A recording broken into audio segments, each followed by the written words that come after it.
We know the OSA layers, we know the TCP/IP layers, and so we'll discuss about the attack and layer security in the layers, especially in the layer 2. And there's some operational security and there's some policies. Okay, network security fundamental. In these sections, we'll discuss about the why we need security. Everywhere, the security is more concerned. Okay, how you can provide security in your company or in your organizations or in your nations. Okay, why you need security? The definition and some basic concept. We'll also discuss about some access control mechanism. Okay, and we'll also discuss about the risks versus vulnerability, threat and attack type, different attack type. In the initials, the internet was not designed for the security. Okay, the internet was initially designed for the connectivity. Okay, nowadays the things is completely changed. Okay, we need to more focus on the internet part. Okay, our each and every business, our each and every communications is communicated by the internet. Is called public network. Okay, the public network is a more vulnerable. There are so many devices are connected in the internet. Okay, multiple device, multiple applications, or multiple threat also exist. Okay, that's why initially it was just like a trust, assume, and we do not more with the internet nowadays. That means nowadays we do all our business by the internet. Without internet, we cannot live. Okay, but the major part is how can we secure the internet. Okay, the security protocols are added on top of TCP/IP. Everybody knows the TCP/IP protocols and the OSS layers. Okay, the fundamental aspect of information must be protected. What type of information we need to protect? We need to protect the confidential data, confidential informations. We need to protect the some employee informations, some financial informations, business models. Okay, and so we need to protect identity and the resources also. Okay, we can't keep ourselves isolated from the internet. And without internet, it is very, very difficult to live. Okay. If you see the internet evolutions in the previously, we were saying that internet was designed only for the connectivity. It involved the application specific, more online content, and nowadays it's called borderless network or cloud computing. These are every information are stored in the cloud. We need to think how can we secure those confidential or those important informations which is stored in the cloud. Okay, different way to handle security as the internet evolved. Why is security? Everybody knows that we can get so many attacks. We are saying our internet browsing is very, very slow. We are saying, oh, every day some of the websites will be hacked. There are so many hackers and the crackers came in the internet world. Okay, they try to destroy your content. Okay? The key findings like hacktivisms and the vandalisms are the common DDoS attack. Motivations. What is DDoS attack? Distributed denial of service attack. That type of attack will disturb your service. That means your service may not be available 24/7. They will disturb you. Either it might be volumetric attack or it might be an application specific attack. If there is a volumetric attack, they decide how much traffic in your network infrastructures can handle, the attacker will send more than that traffic, more than that capacity. That's why your service may not be available. In some of the case, the attacker can send some application specific attack. Might be you cannot see what is wrong in your network. What you feel, the browsing is so much sluggish. Okay? The browsing very much pathetic, and say, oh, the internet is really bad. It might be happens. Okay? High value DDoS attack are the new snowballs. First, we got IPv6 DDoS attack as reported. You know the IPv6 in the internet world, about average 5 or 6% traffic in the IPv6. Most of the vendors, most of the CDN also, CDN content also in the IPv6. Okay. Trust issues across geographic boundaries. That's security. There are different type of security, which is computer security, network security, and the internet security. The computer security is generic name for the collection of tools designed to protect data and the towards hackers. The network security is the measures to protect data during their transmissions. Whatever information exchanged from one location to another locations, at that time you need a network.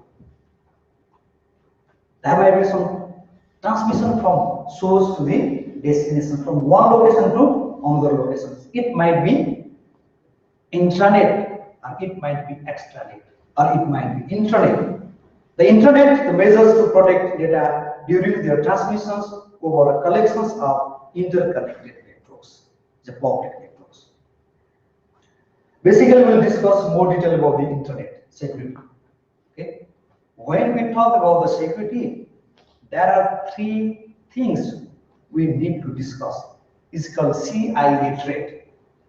It's called confidentiality, it's called integrity, and the availability.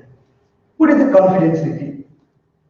How can you provide, how can you ensure that these informations only belongs to this company or these organizations, this is a trusted information and this is not trusted information?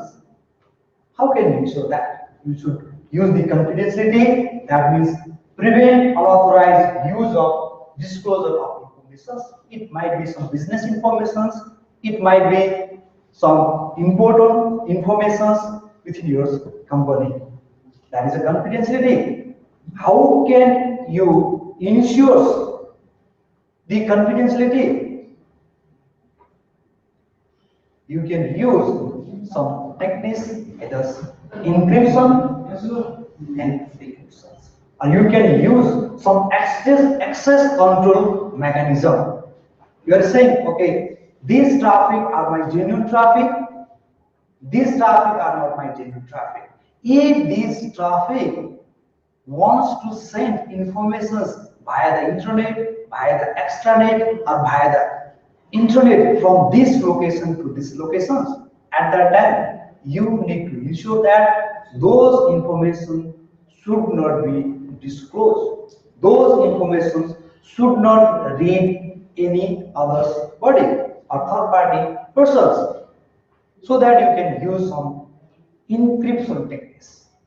It might be semantic key encryption or it might be asymmetric key encryption. The integrity, no modifications. During the transmissions, you need to ensure that there is no eavesdrop, there is no man in the middle attack. The information should be genuine.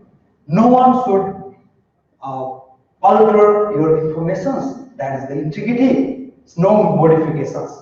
Okay? For that, you can take either using different hashing algorithm, or you can also use some Salt. yeah. Or you can use digital signature.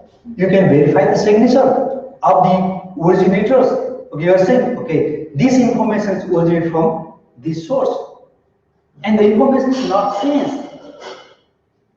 Whenever you receive that information, you can check with the hashing value.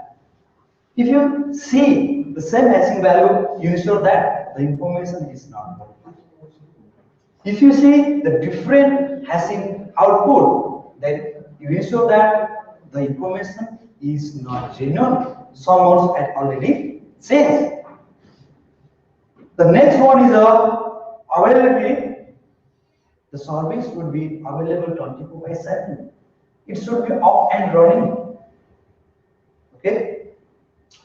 Authorized users have reliable and timely access to information. That is the main three things which we need to discuss whenever we talk about the security. Access control, that means the ability to permit or deny the use of an object by a subject. Access control, that means you need to identify that the source of information is authorized or not. Either you can give permissions to read that content or not. Okay? That is called access control. It provides three essential services. One is the authentications, another is authorizations, and the next one is accountability. What is the meaning of the authentications? So who the user is, you need to identify, you need to verify that who is trying to log in your system. Either that is a genuine user or not. They have to prove themselves, yes, I am the genuine users. Whenever the users prove that I am a genuine user, then they connect your system. They can log in your system. Okay. The authorizations, that means after logging your system, what you can do? What are the roles and responsibility you provide, you grant for that users? That is called authorizations. And the next one is accountability. That means identifying what the users did. Whenever the users log in your system, what they are doing, you can just monitor the whole activity. That is called accountability. Authentications are means to verify or prove a user's identity. The term users may refer to a person's applications or the process, machines or the device. Okay. Identifications comes before authentications. Before authorize to the users, you have to prove that you're with the sufficient information or with your identity. Provide usernames to establish user identity, and you have to use the password. To prove identity, a user must present either of the following. It might be the use of password, it might be passphrase, or it might be PIN numbers, or it might be token, it might be smart card, it might be passcode, or it might be RFID, or anything. Okay. The example of the tokens,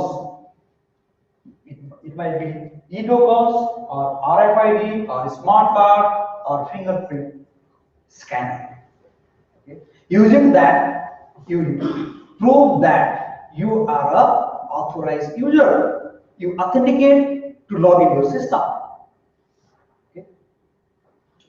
The trusted network, standardized defensive-oriented technology, and you can use some firewall.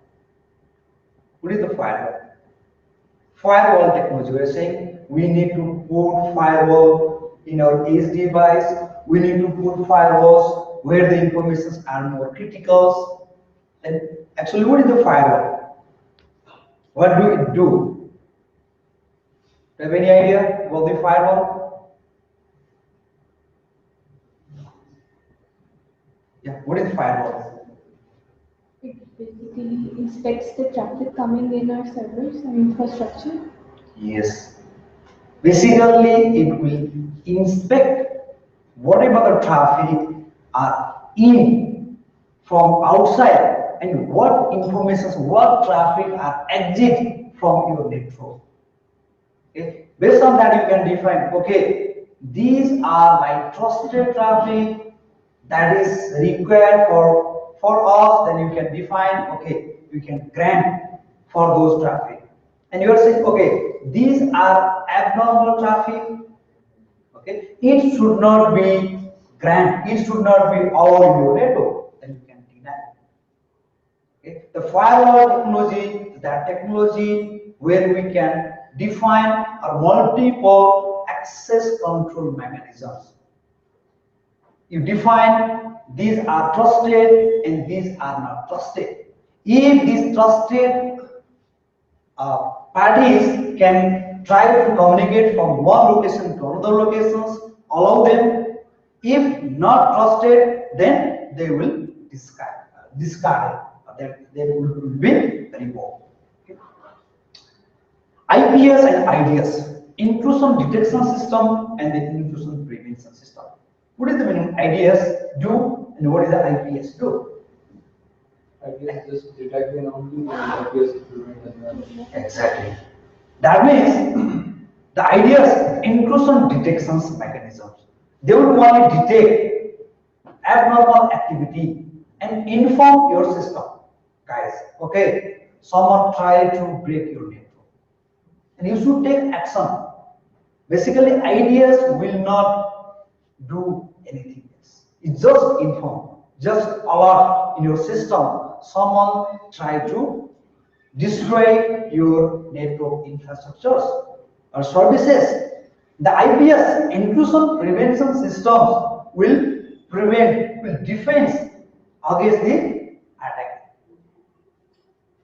They can use multiple signature entity. Okay. The build trust on top of TCP/IP infrastructures, you need strong authentications, and the PKI is public key infrastructures. What is PKI? Public key infrastructures. Do you have any idea what the PKI? Public key infrastructures? The infrastructure is public in the airport. Okay. Yes. Bus stop. Anybody others? Do you have any idea of the PKI? Basically, the PKI is a security architecture. Public key infrastructures is a security architecture which define type of attack type, and the mitigation mechanisms, and the services also. Is a security architecture. The PKI is a security architecture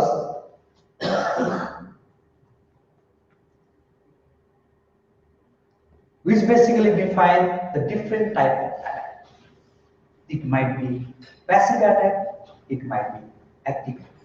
It might be internal attack, it might be external attack. That means attack type, the mechanisms they use, and the services. Okay. That whole security architectures is a PKI. The PKI is security architectures which define different type of attack and the attack mechanisms and also the attacking services. The strong authentication is an absolute requirement. Either we can use two-factor authentications. What is the meaning of a two-factor authentication? Is it saying the username passed twice? No. We need two types of authentication, something which we are and Exactly. which we have. Exactly. It is not saying like that. Two-factor authentication means not using the password twice. You need to prove or you need to use two different identifications. You need to prove that. Okay. like a Visa card, like a Master's card, or any of this ATM card. That means in the ATM card they define ID and the password. Your bank ID, that is one authentication, and another authentication is a password. Okay, two-factor authentications, password something you know, and the token something you have. Examples is a password, token, ticket, restricted access, PIN, biometrics, and the certificate. That is two-factor authentications require users to provide at least two authentication factors to prove his identity. Something you know, it's like username, user ID, and the password. Something you have, it's like a token using a OTP, one-time password. Okay, that is a two-factor authentications. Multi-factor authentications also common these days. Okay, authorizations, that means after authenticate a user, you define, you grant, you give some rights to the users. What he or she can do, that is called authorizations. Define the user's rights and permissions on a system, typically done after user has been authenticated. Okay? So grant a user's access to a particular resource and what actions he is permitted to perform on the resources.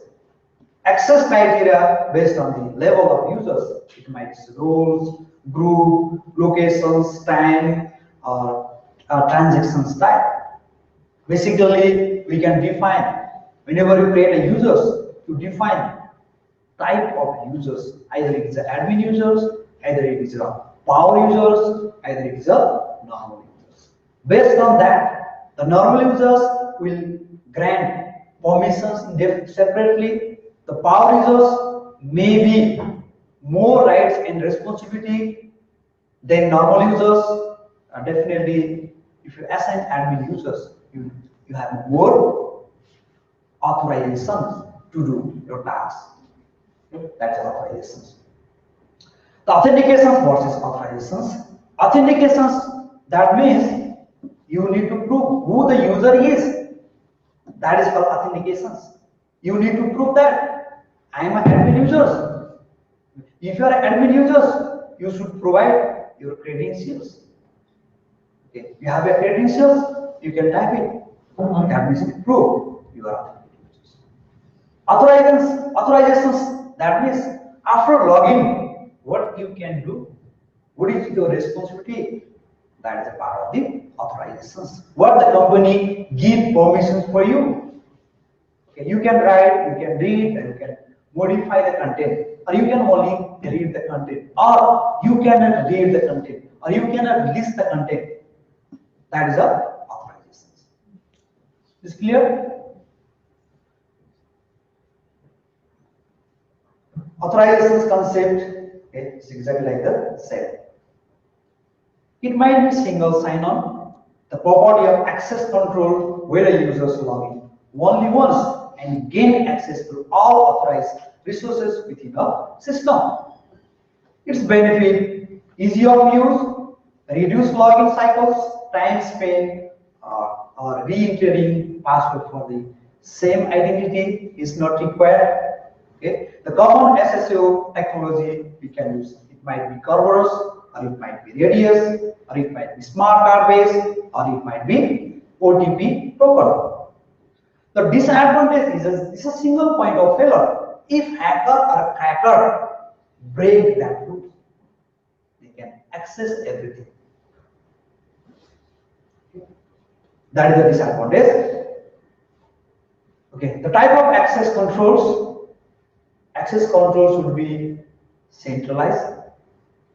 It's called centralized access controls. Okay. How many people you are working with a router and the switch? How many people have played with router and switch? Yes. Okay. Okay. How many routers are switches in your company? More than 2? Yeah. More than 50? Okay. Is it possible to create separate username and password in each and every switch, each and every routers? Is it possible? No. It is so tedious. If you have one switch or one routers or two switches and two routers, yes, it is possible. You can create some username and passwords. Fine.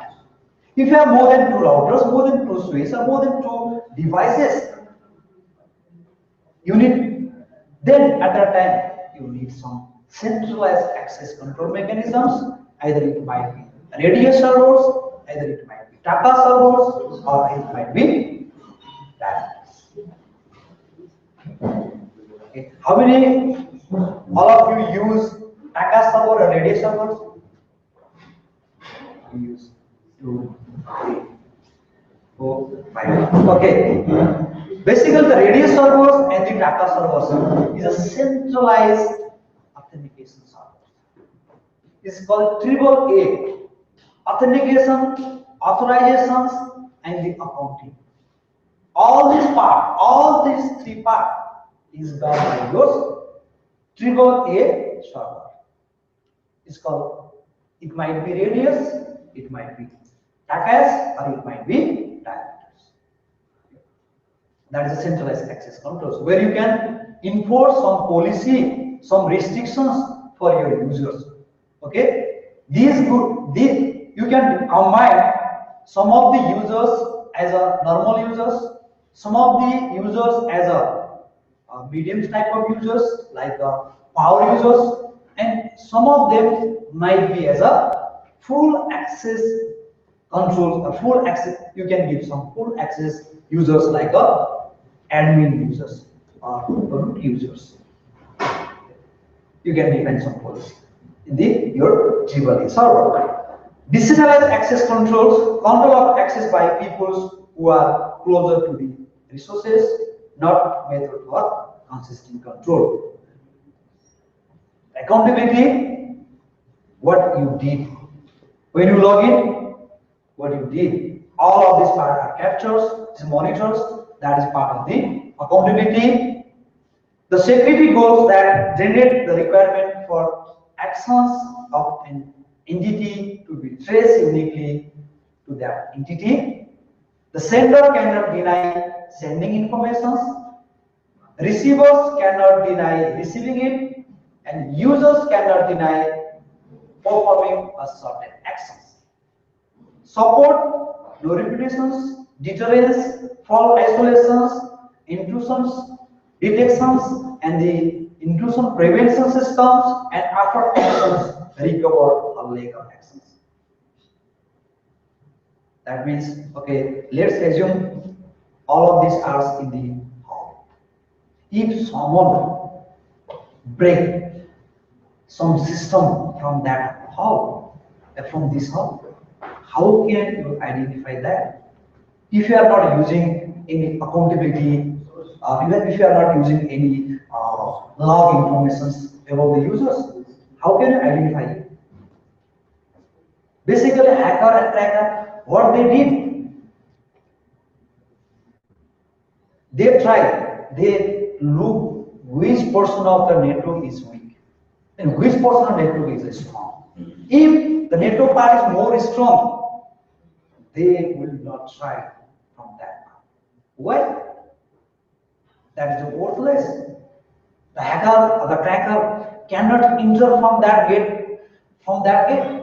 They will try from another path. Which one is the weakest? Okay, they identify, okay, this one is more weakest. And he or she tried to enter from that weakest point. If you are not properly managed or properly define some logging information, some like authentications, authorization, accounting part, and it's very difficult to identify those. The integrity, we already defined. No modifications. Security goal that generate the requirement for protections against either internal or accidental attempt to violate data integrity. Okay, the data integrity, the property that data has when it has not been altered in an unauthorized manner.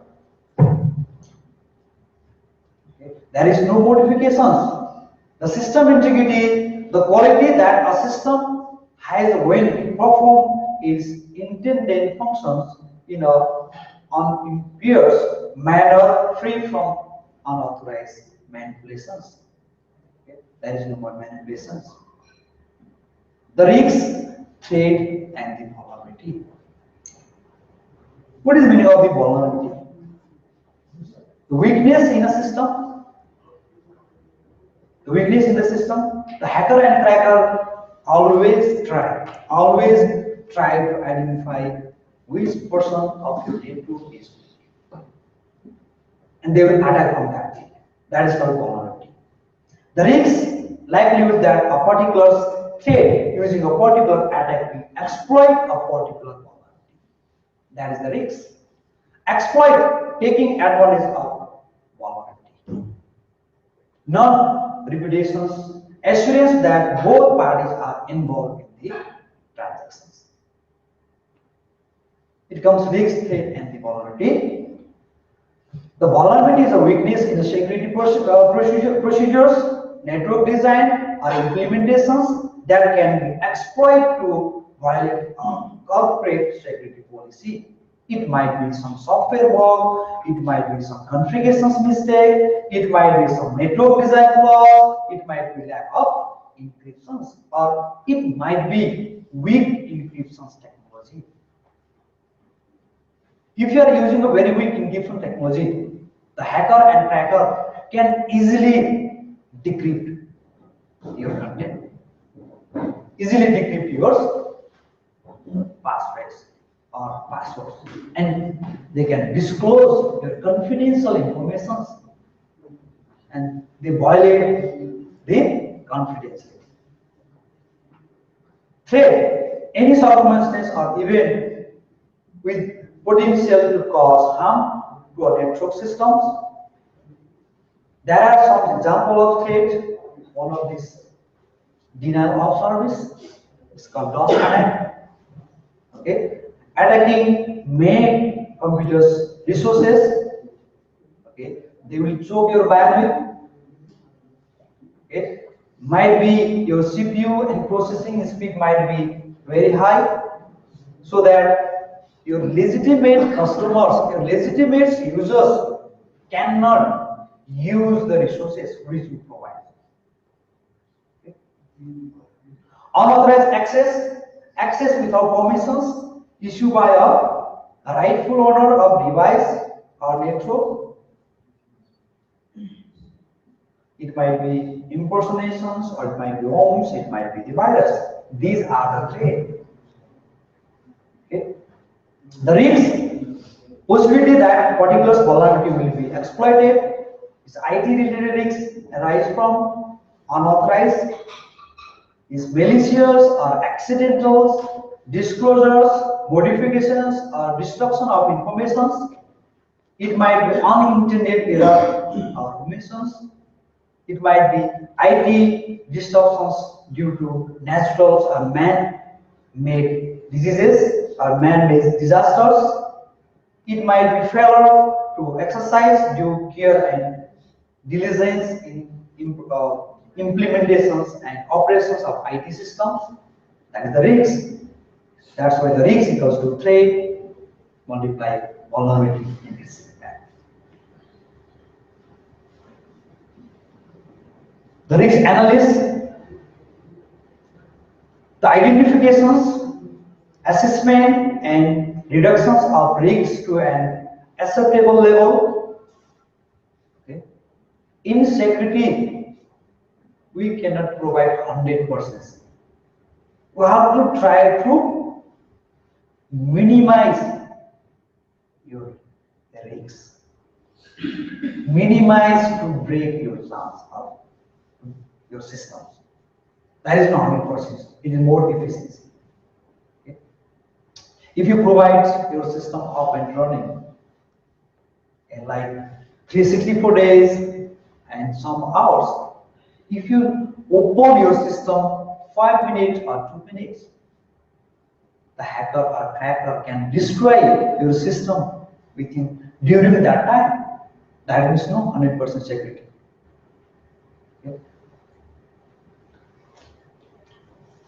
Okay, the process of identifying security risks and probability of occurrence, determining their impact and identifying area that require protections.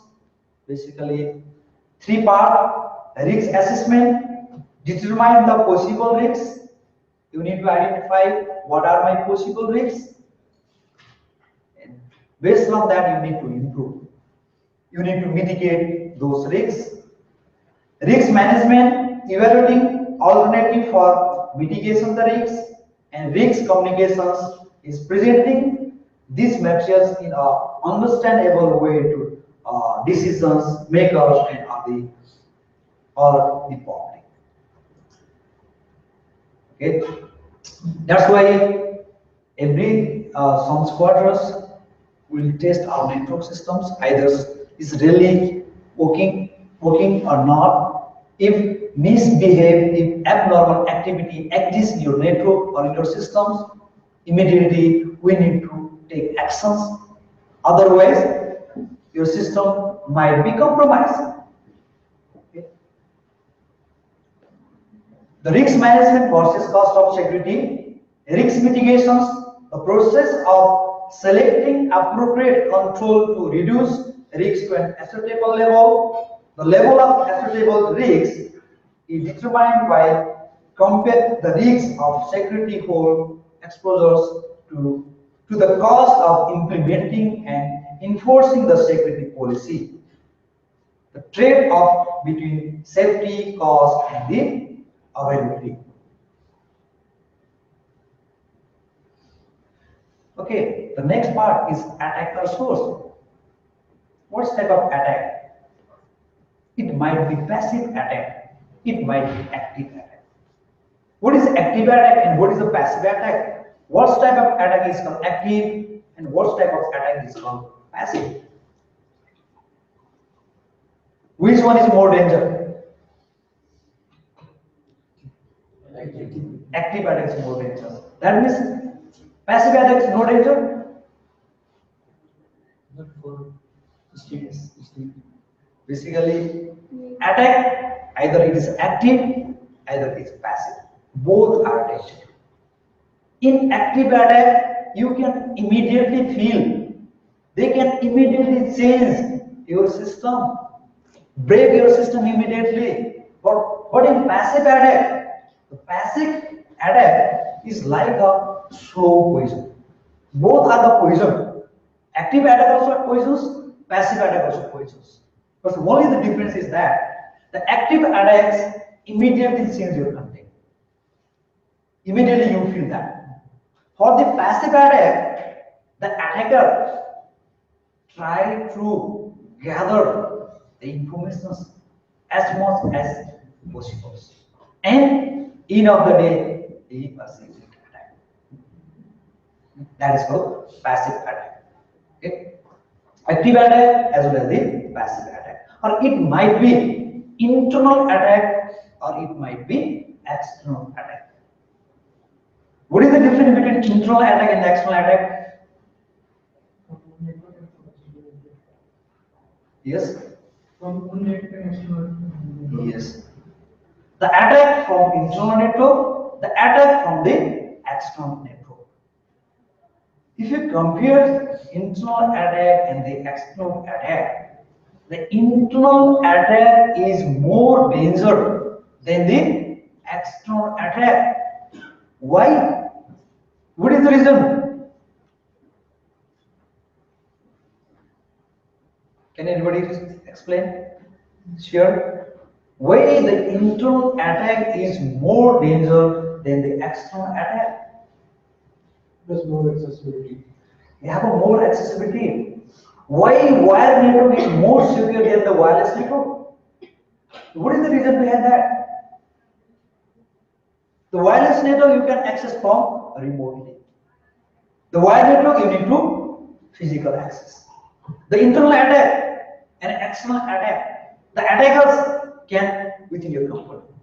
It might be from your staff itself. Okay. He or she knows each and every information. He can easily use your weakness, your vulnerability. He knows your vulnerability.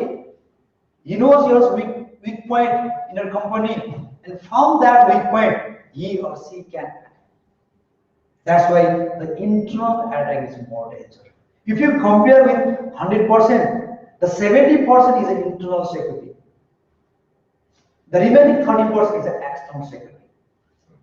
For the external attack, you can use firewall, you can use some access control mechanisms, or you can use IPS, or you can use IDS, or you can use some UTM device to protect from intruder, from external attack. For internal attack, it is very difficult. It is very difficult to mitigate. Even though we can use some access control mechanisms, we can define some authorizations for them. Okay, and we also define some ethics for each and every employee. Okay. Okay. Active attacks like denial of service attack, spoofing, man in the middle attack, R poisoning, smoke attack, buffer overflow, and the SQL injection. These are the example of the active attack. The passive attack example is reconnaissance, eavesdropping, and code scan. In the passive attack, the attacker will gather the information, collect the information. They collect the in traffic and out traffic, is called egress traffic and ingress traffic. And they also gather type of traffic pattern. They will measure it, and end of the day, they will attack. After gathering sufficient information, the attacker will attack. That is called passive attack. Yes, sniffing. They listen in the network.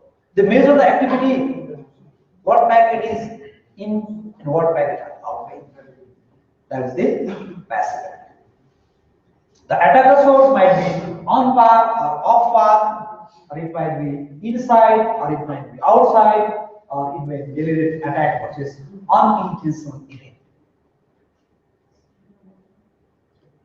These are the different sources. Okay, journals threat. It might be some masquerade.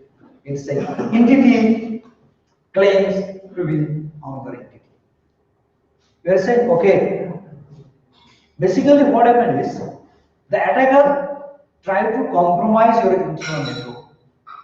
If attacker compromise one of the network, and from that network they will exploit, they will try to expand or try to attack your system.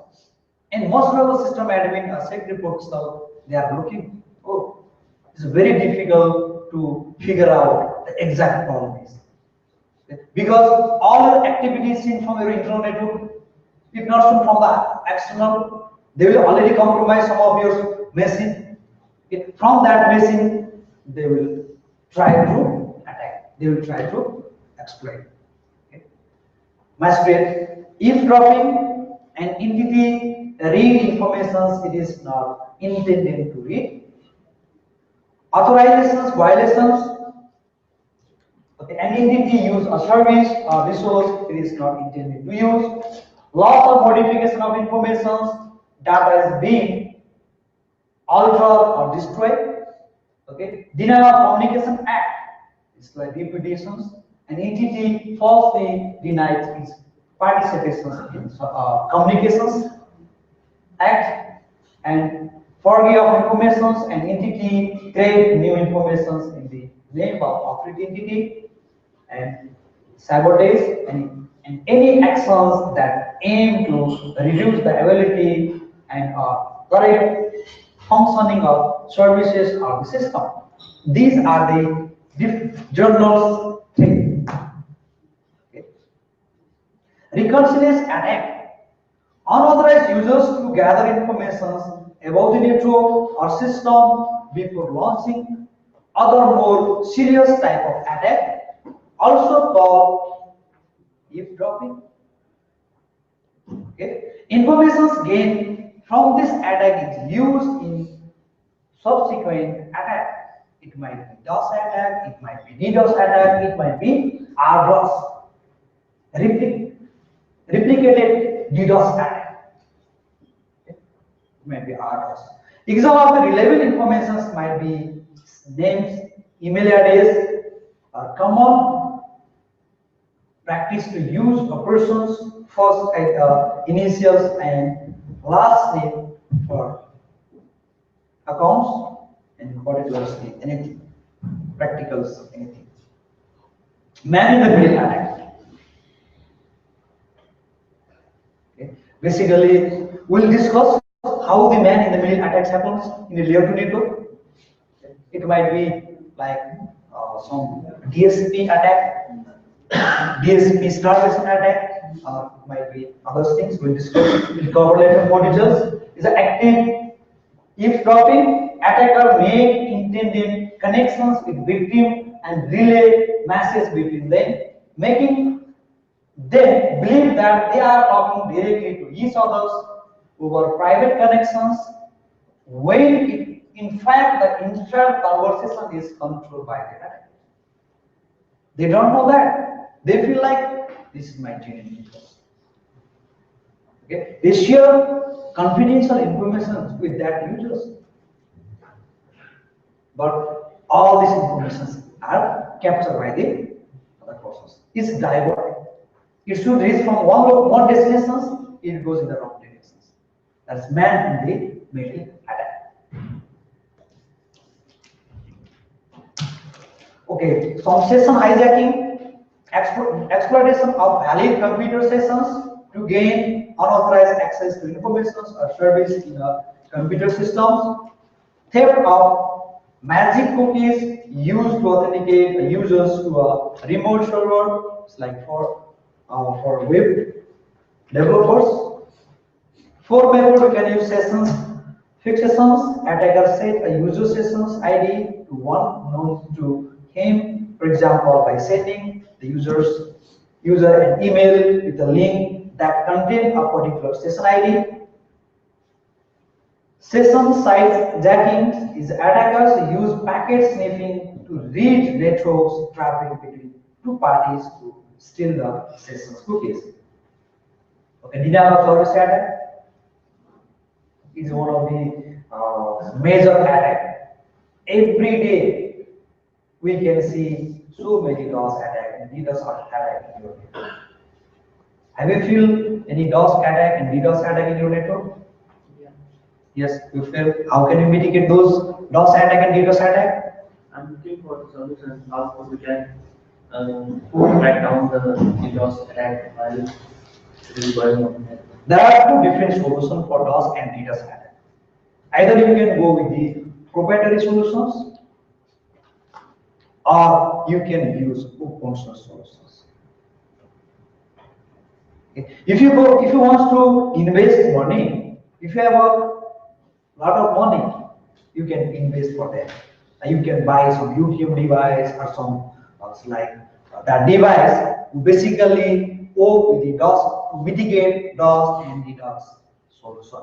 There are so many vendors available in the market. You can use that, or you can use open source tools to mitigate your DOS attack or DDoS attack. One of these, you know about the Bogon routes? Yeah. It's like Team Kimru. You can create your BGP session with them. Yeah. They will deny most of the attacker. Most of the attack of the source might be the RFC 1980. It might be private addresses. Those addresses which are never exist in the global routing table. From that source, the attacker will attack your system. It might be DOS attack, it might be DDoS attack. To mitigate those type of attack, you can pair a BGP session with the Team Kimru.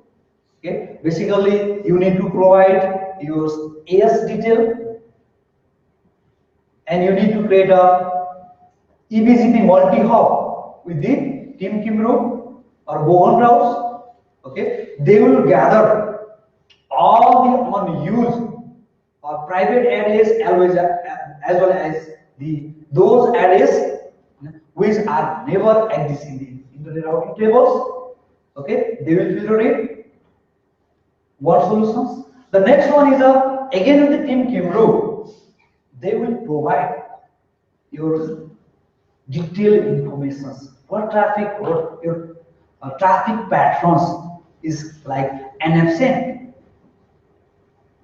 Either it is a genuine traffic or not. Either it is a abnormal traffic or normal traffic. If you see abnormal activity from any of this network, you can easily block them. You can talk with them. Hi guys, what happened in your network? I see these type of misbehave or misactivity from your network. Are you trying to destroy some network or are you trying to do some testing in your network? You can communicate with them. Okay? There's so many.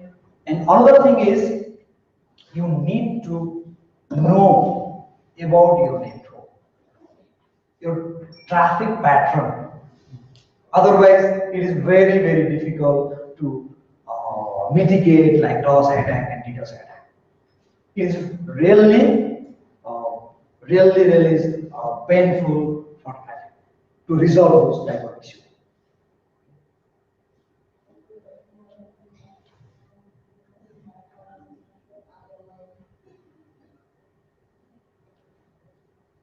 Okay, attempt to make our machines or network resources unavailable to its intended users. I think last time in 2013 December, I think 19 or 25, we also see some attack, NTP attack.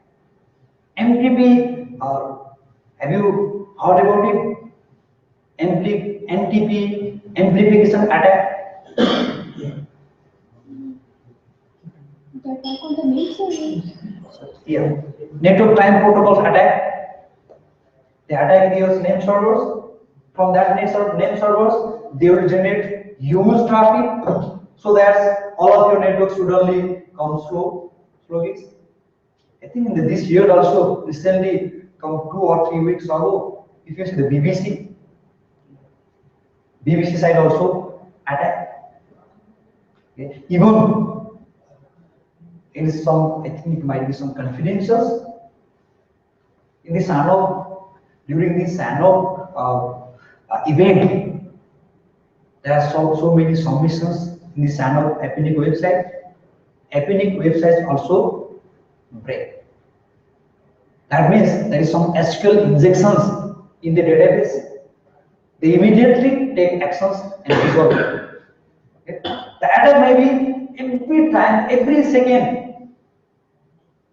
The attacker is trying to attack your system.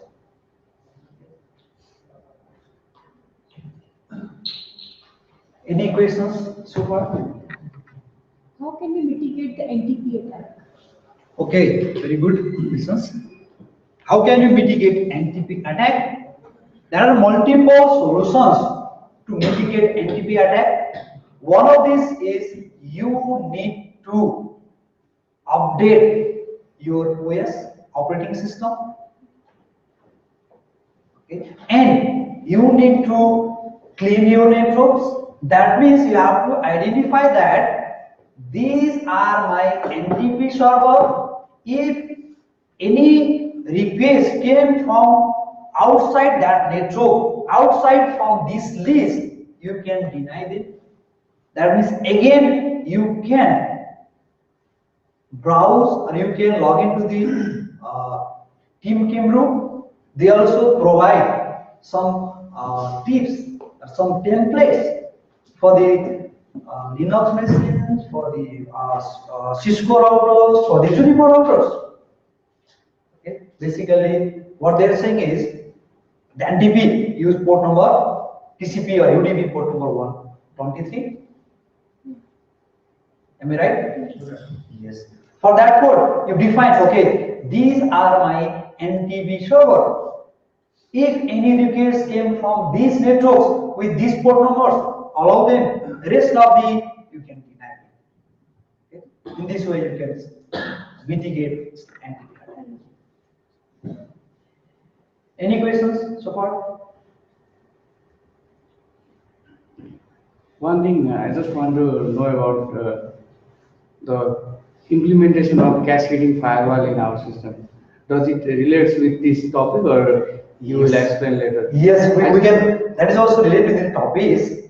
The cascading firewall in your network. What can be the best practice? Yes. Actually, it's very good question. The firewall, that means which level of firewall you are deploying. What it really did, it protect up to transport layer, it protect up to application layers. It depends upon that. Okay. If that is a protect up to applications layers, basically it is always recommended that you can use one of the firewall in your external network and another firewall in your internal network, where you need to provide more security. Okay. That's saying DMZ, right, or server farm. Before DMZ and before server farm, we place a firewall. Basically, what is the purpose of putting or placing the firewall before the DMZ and before the server farm? And why not in your internal network? Normally, any of these vendor of the firewalls, okay, it might be some firewall. It's a firewall, okay. There might be some network is connected with the WAN. There might be some network connected with the LAN. Okay. There might be separate zone. It might be DMZ. There might be some other zones. It's like server farm. By default, the WAN, we have defined or we have just scaled the security level from 0 to 100. For the internet at WAN connectivity, the by default, the security level will be 0. Internet is an insecure media. That's why in the WAN connectivity, in the WAN, the security level is 0.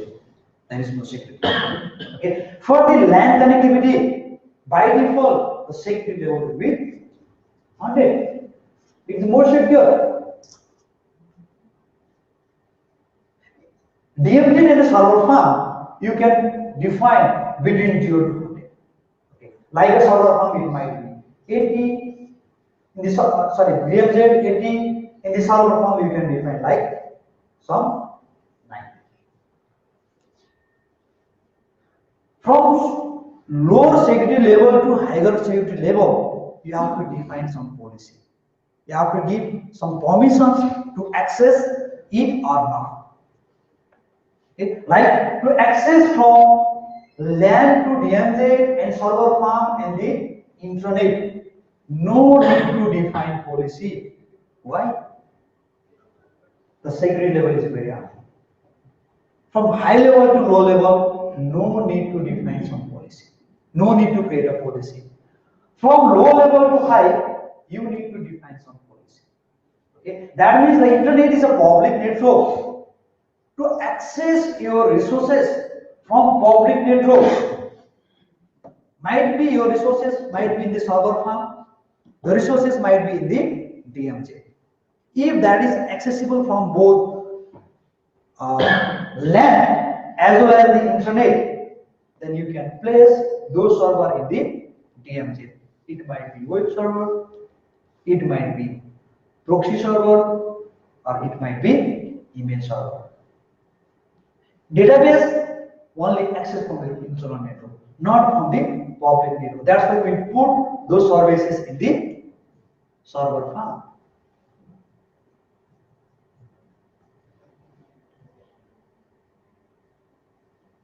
server farm. That's why the cascading firewall in your network, cascading that means you define the primary firewall and the secondary firewall as a asset, full asset. If this network goes down, if any of this interface goes down, or if device goes down, it will take care about it from another device. It may be helpful. If you have a money, if you have some budget, then it is better to put in HA mode, primary and the standby as a secondary. Got it? Okay. Any questions? We did some Sorry? exercises earlier. Sorry? Saying some hands-on exercises related with security. And some exercises. Like examples. Okay. We'll cover in the next sections. That is called attack and security in the layers. Basically, we'll discuss more detail about the layer 2. It's called data link layers. One of the weak link in the OSA layers. Okay. The attack in the different layers. We can see the different attack in the different layers. Okay. We know about the OSA layer and the TCP layer, right? Open system interconnect and the TCP/IP models. The open system interconnect is called OSA layer, is only reference layer, and the TCP/IP based on the OSA TCP/IP layers about. Okay, we'll discuss about the physical layer attack, data link layer attack, network layer, transport layer, sessions layer, presentation layer, and the applications layer. Okay. Physical layers, everybody knows that. It is our physical connectivity. What physical layers do? What it do? Physical layers. It transmits it bitwise. Can you give some example of the physical layer device? Link? Network interface card? Any networking device? Do you know hop? Do you know repeater? You use hop and repeater, both are the passive device. These are the example of the layer 1 device. Layer 1 device is like a passive device. The more intelligent device is layer 2 device. We'll discuss about the layer 2 device like switch, like bridge. Network interface card is part of the layer 2 device. Layer 2 device is more intelligent device than layer 1. Layer 1 is purely passive device. They don't know about the information about any of the device. That's what is called passive device. Okay. The layer 2 device is a more intelligent device.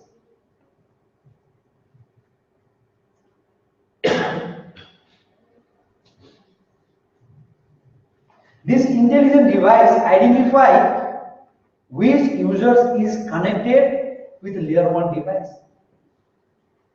based on the physical address is called MAC address. They also communicate with the upper layer, network layer, and the slower layer, like physical layers. The example of the layer 2 device are switch and the bridge and network interface card. Okay. Network layers basically used to route your traffic, layer 3 informations. That means communicate between different languages, might be language A and language B. They can use different routing protocols to communicate between your networks. It might be IGP routing protocols, it might be EGP routing protocols. Okay. Transport layers, the basic types of transport layers to send or deliver your data. Okay. Sessions layers, create and establish your sessions. Presentations layers, it define the presentation, the representation of the data. And the applications layers actually it process network-based applications. Okay. In the security perspective, a physical layer more dangerous. If you have physical access, you can do. It's like these projectors. Okay, you have physical access with projectors, you can just book it easily. If you don't have physical access, it is very difficult. From remotely to access this device is extremely difficult. Right? If you have physical access, you can do whatever you want. That means the physical layer is weakest. The second one is the data link layers. Data link layers maintain CAM table or MAC table, content addressable memory or media access control. Okay. The network layers is routing table. They will maintain routing tables. Okay. Up to network layer, we can provide security, or we can provide encryption and the decryption technology. Either it might be IPsec, it might be IPsec, it's VPN. Okay, but in layer 2, no.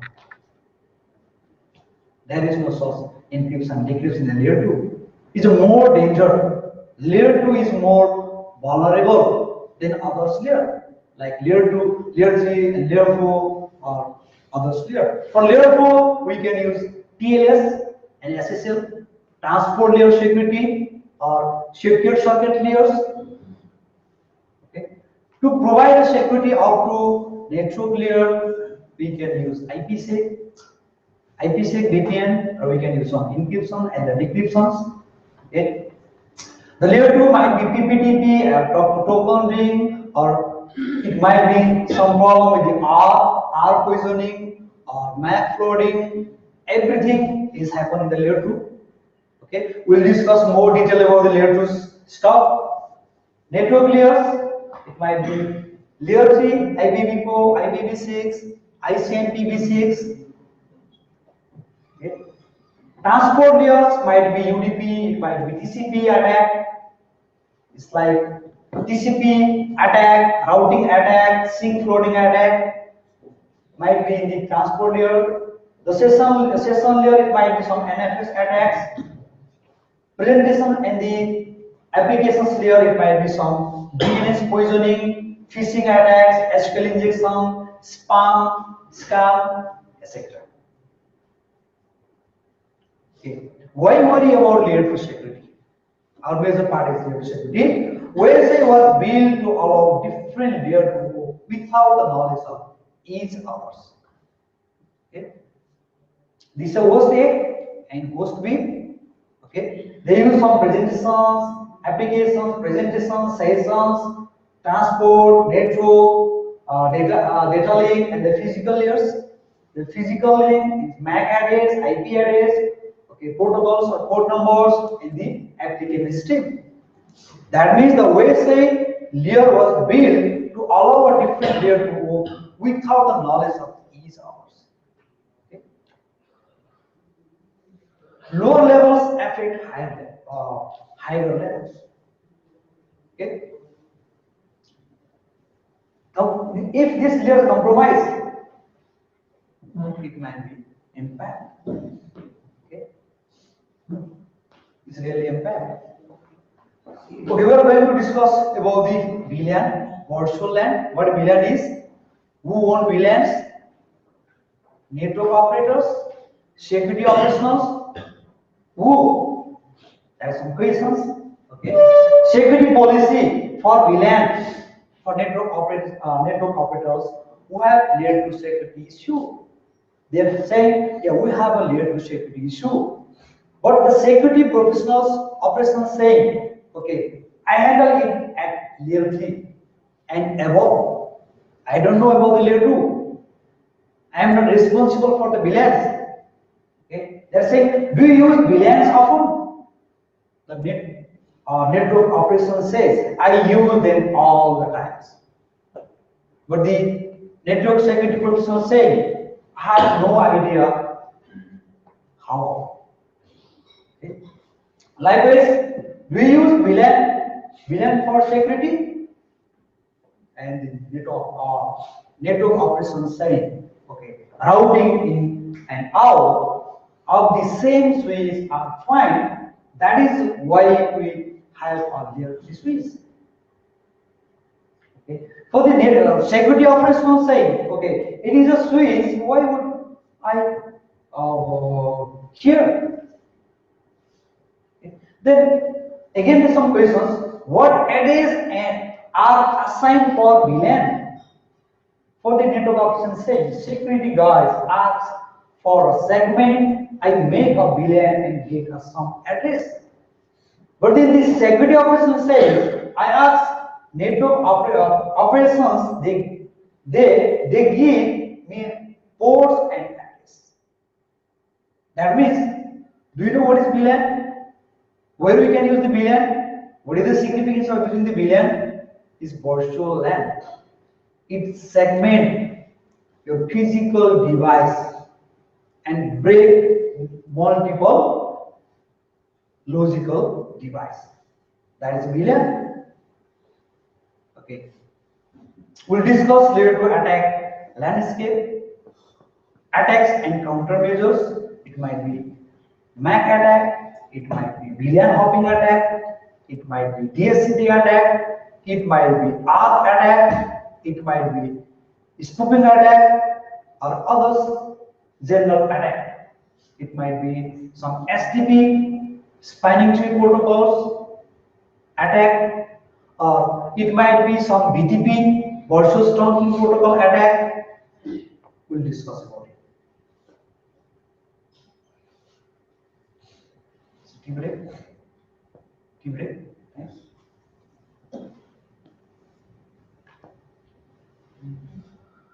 Okay, we have a short tea break.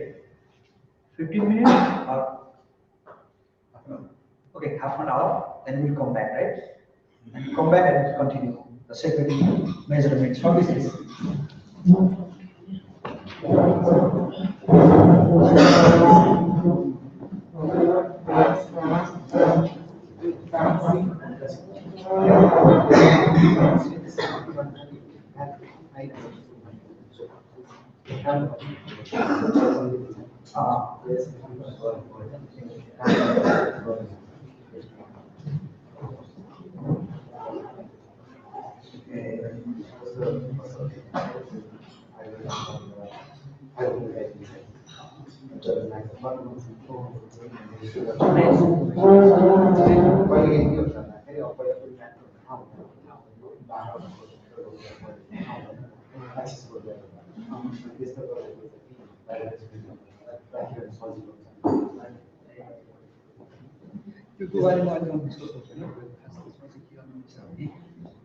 Layer 2 को मस्त सोच पड़ेगा form से दिए primary link दियो secondary link दियो primary link बाट चलिरहेको हुन्छ सेकेंडरी लिंक अप गरेर हुन्छ हैन त्यसपछि जब चाहिँ प्राइमरी लिंक डाउन भयो नि सबै ट्राफिक सिग्नल बनाउनु पर्यो नि डिभाइस के डिटेक्ट गर्छ भने म्याप त मुभ हुँदैछ one location to other location हुँदैछ अर्को मुभ हुने बित्तिकै चाहिँ सम प्रब्लम भयो अब त्यसले चाहिँ तपाईले चाहिँ यसबाट एसएनएमपी बाट चाहिँ अहिले के भन्दा के छ भने जस्तो एउटा स्विच 24 घण्टा एउटै हुन्छ अहिले फोर लिस्ट एज त्यो आफू पनि नर्मली यो भिडियो ब्याक आएछ भने अब प्राइमरी प्राइमरी कन्फर्मेसन गरेर ब्याकअप दिन चलाएर चाहिँ भन्दा जब डाउन दिन चलाएर एउटा चाहिँ पोर्टल सबै तपाईले चाहिँ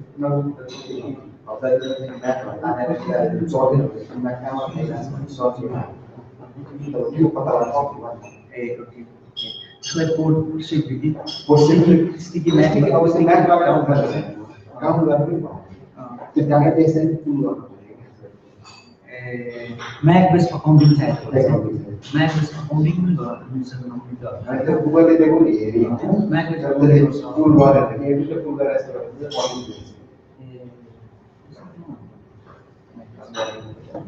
खास नर्मली त्यसरी MAC based accounting गरेको सर्भिस प्रोवाइडर नेटवर्कमा त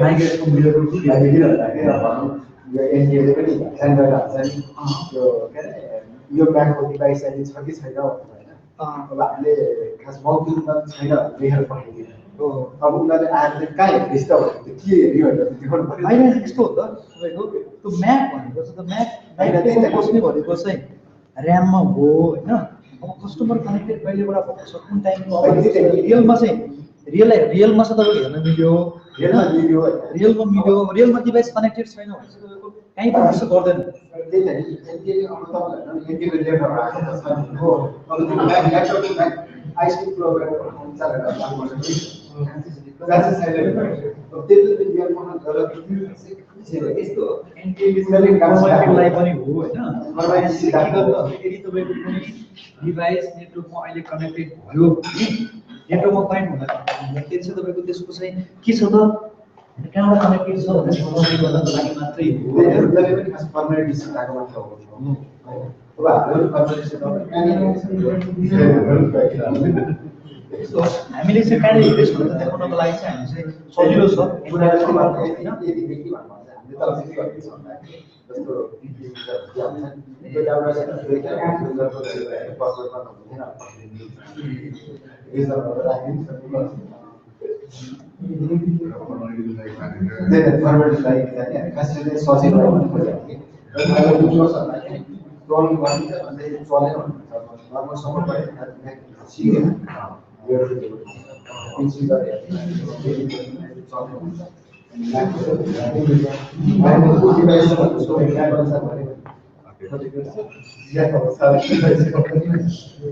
Gracias.